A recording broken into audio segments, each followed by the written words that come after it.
Hi guys! May dadaluhan nga akong costume party ngayon at medyo nahabaan nga or ako din kasi kasalanan ko. Sabi ko kasi habaan talaga yung sungay ko para mukhang-mukha nga sa ugali ko.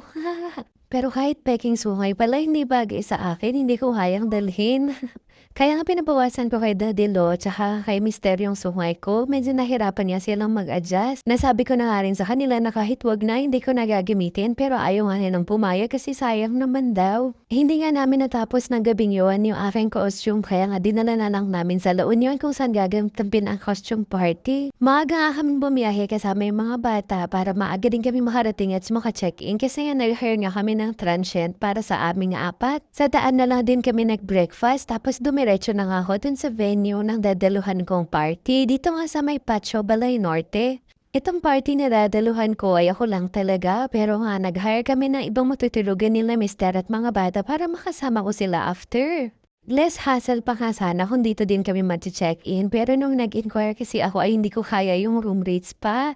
Malay natin sa mga susunod na taon ay kayanin ng budget na next time na lang. Buti na lang talaga at may walking distance na transient house malapit dito sa venue kaya dun nga sila tumuloy.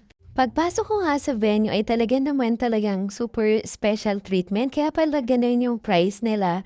Mababawi mo din, sobra-sobra pa.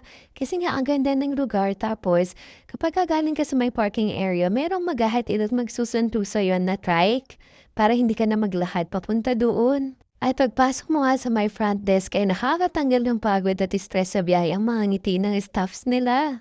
Dito nga sa hotel resort na 'to ay kumpleto na at napakaganda talaga ng pagkakagawa nila. Tapos may swimming pool sila, tapos may beach access. Tapos kapag nag-check-in ka na dito ay free breakfast. Dumiretso na nga ako din sa kanilang function hall kasi nga dito gaganapin ang aming costume party. Nakakatuwa pa nito dahil nga yung costume na napili ko ay naku, villain pala dapat nga superheroes.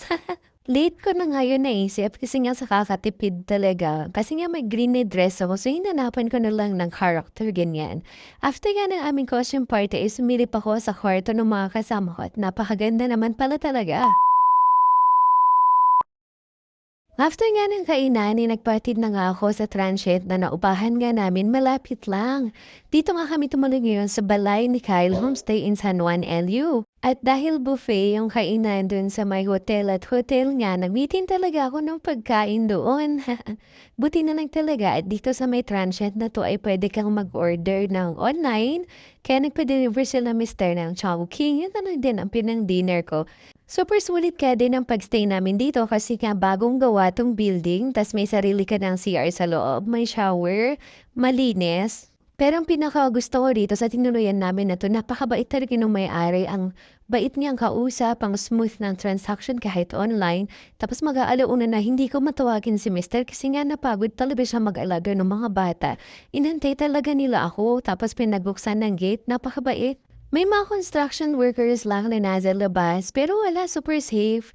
Ang babait nga nila sa amin kasi nga sila din kasama ni mister na nagbantay sa mga bata nung wala ako. Tapos dito sa may harapan nila ay hindi mo po problemahin ang parking kasi nga napakaluwag talaga.